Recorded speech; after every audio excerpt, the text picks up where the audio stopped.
Hello folks, I'm attaching this onto the front of the demonstration video. I'm doing this with my phone, so probably there might be high definition. So you might notice a change in quality. Anyway, never mind that.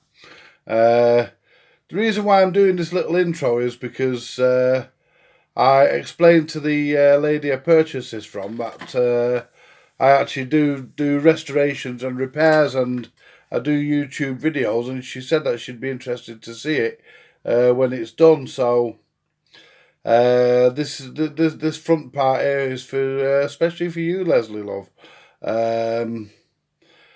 Basically, this was her father's, and she was telling me she had fond memories of it when she was a child, playing her records on it, and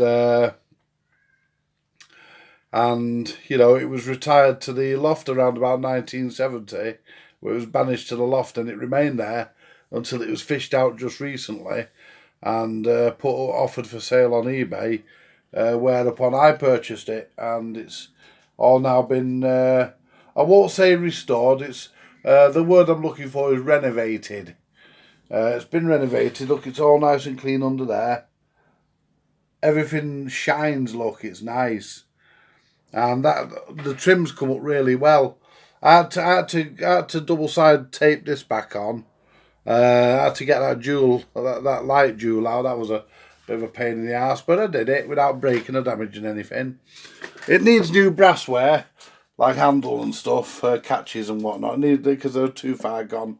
I'm never going to waste metal polish on them.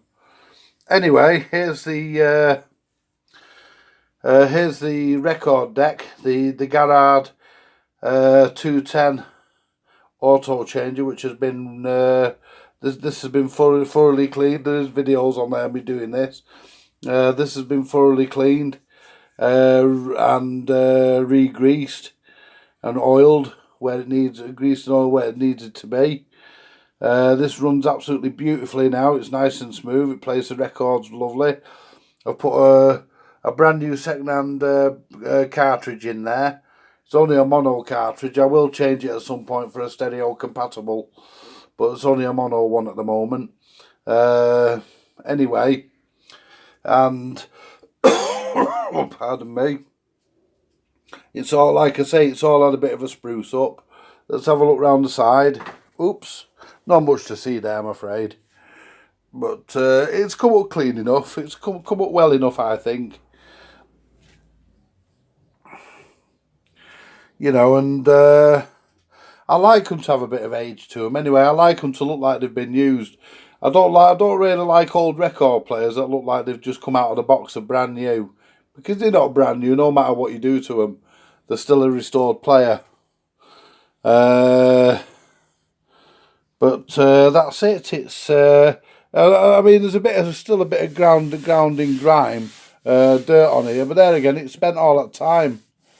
You know, it did spent nearly 50 years up in a loft, so of course it got dusty. You know, and I mean, if you spend that much time up there yourself, you could come out with a few cobwebs, a bit of dust on you, wouldn't you? But all in all, it's actually, when it was, I think when it was in regular use, I think it was looked after, because it's, I mean, there's no, I thought when I bought it, when I seen the pictures on it on eBay, I thought there was a speck of rust down here just where my finger is, but there wasn't. Must have been a lump of shit or something, a bit of dirt. But anyway, it's all come. The turntable mat could do another clean, but you know, it's even got the thing here that goes on there for transportation. You know, so that your centre spindle doesn't come through your lid. You know, and it's also presses the deck down a bit as well. It keeps everything in place. But that's what that's for. And you don't usually get those. But you know, this is you know, I knew when I saw this that it was very much complete and it was a project worth having a go at.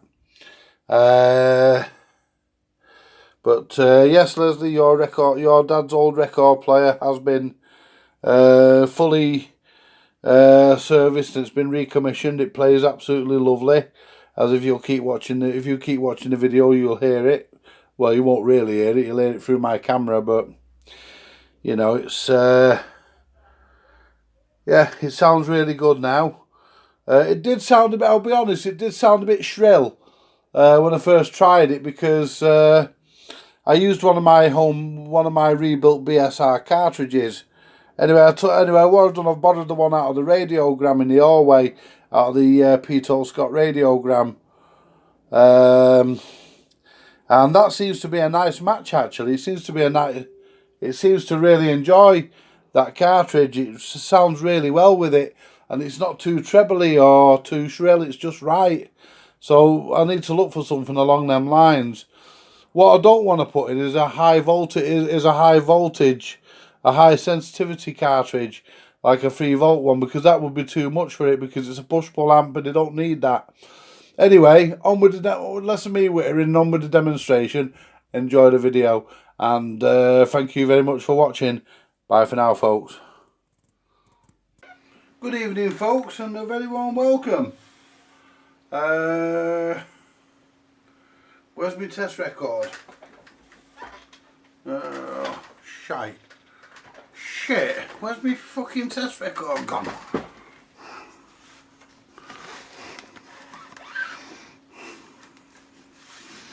There it is. I lost my test record there, folks. Oh, I didn't think I was going to be able to test it, because you know what they fucking like on YouTube. I mean, they pulled me up for a fucking little bit of a song that got played on the fucking radio. It's not my fault they play on the fucking radio. When I was fixing the Ferguson, they tell you what, it took a while to fucking come on it. They only got on it. They only got a message about it about a day ago. I did that radio months ago. Fucking cheeky bastards. You know what they need, don't you? I'll tell you what they fucking need. They need fucking with a ragman's trumpet. That's what they fucking need. Anyway, shall we give this a go? It's already warmed up. And I'll let you into a secret, folks. I've just had the bachelors on, so I know it works. There we go, look at that. I won't play the first track, because they'll pick that up.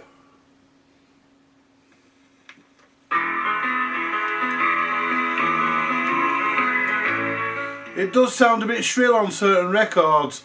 I've got one of my BSR rebuilt full 5 cartridges in it, and that was rebuilt from fucked if I know that was rebuilt from. It was rebuilt from Summit.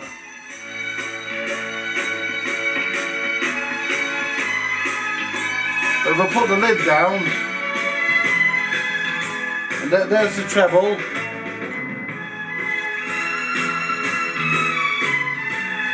I think it sounds about right there, and the bass.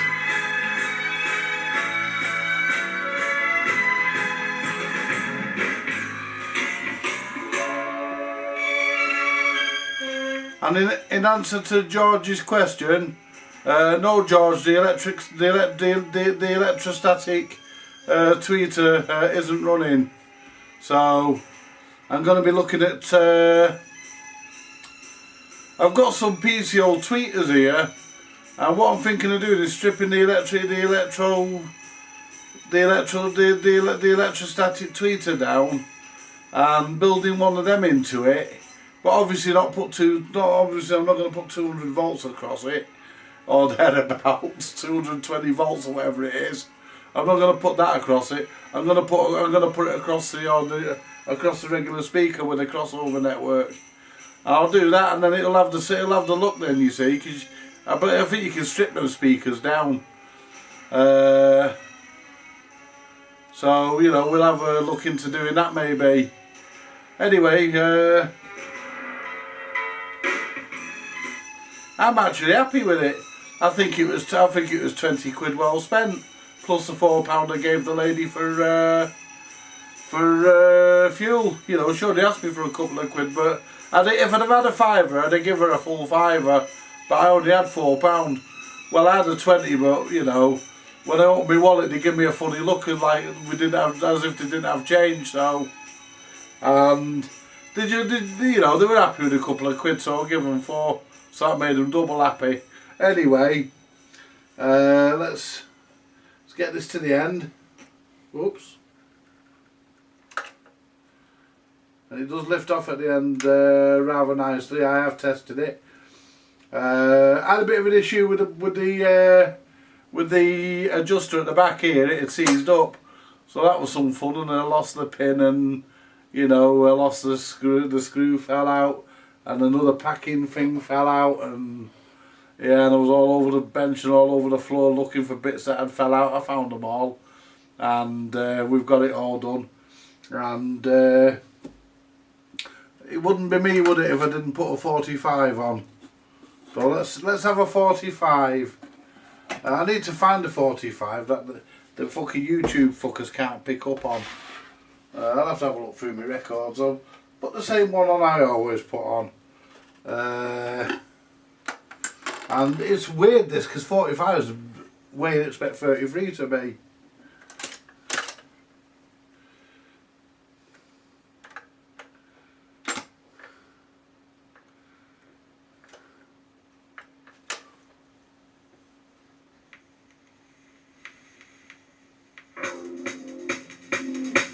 I'll give you a couple of seconds of this. I'll put the lid down.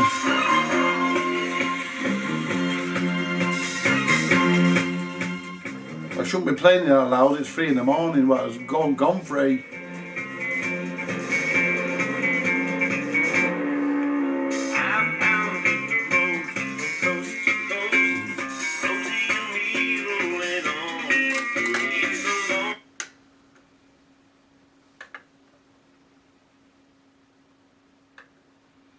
How about that? If I turn the volume up, there's plenty in there. You know, so it's not like well, what I've done, I've tried the cartridge out of the other one that belongs to the customer out of Lawrence's, because it's the same plug-in head shell. So I've tried his cartridge, and it sounds well with his cartridge, and it sounds like his. Sounds like his does, so, you know, which is that's no bad thing, because his sounds good. But there is you can tell the difference between the cartridges, that cartridge and this one. You know, so.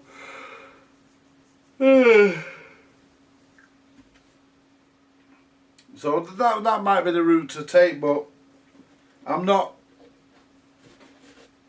actually gonna spend that sort of stupid money. I've got to take the front back off yet, because I've got to put the back panel on, and I've got to connect an earth up that goes behind here. So this has got to come back off. But I put it back on just so that I could test it, and could show you it all working. And I've cleaned the cabinet up a bit, cleaned the case up a bit. I mean, it hasn't come up as good. It hasn't come up brilliant, but it's not bad. I mean, you know, it's got ground in dirt, which you're never gonna get out. And to be honest with you, you know, it shows its age. I'll probably replace these. If I can't clean these, I'll never clean them. They're fucked. So I'll replace those, because they're a bit stiff and whatnot, and they're a bit crap. So I'll try and find some replacements for those, and maybe some hinges. But you know, the brass bits that it sits on when you're not using it, when you're storing it. You know, I'll try and replace them bits. But other than that, I'm gonna leave it as it is. I mean, it's, you know, it's nice original condition, and you know, I can't get over how mint this grill is.